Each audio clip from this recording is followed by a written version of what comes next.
Благодарам. Колега Бедри, не можев да разберам сега, правевте анализа на последниве 5 години или на пред 2017 година? Сега некако ај некој друг да прави таква анализа и да споредува, но вие од ДУИ да правите таква анализа да споредувате, кога и претходно сте биле во власт, еве јас само ќе ви кажам една работа. Може би вие не сте били учесник во тие влади, но прашајте ги тие кои што били учесници, впрочем и вашиот координатор едно време беше министер во влада на ВМРО ДПМН, која што ја предводеше ВМРО ДПМН.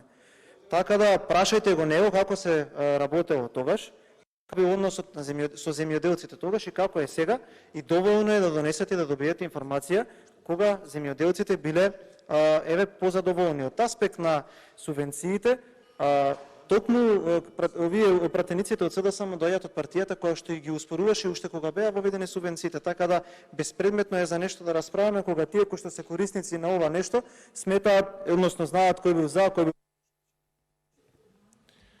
Има збор пратеници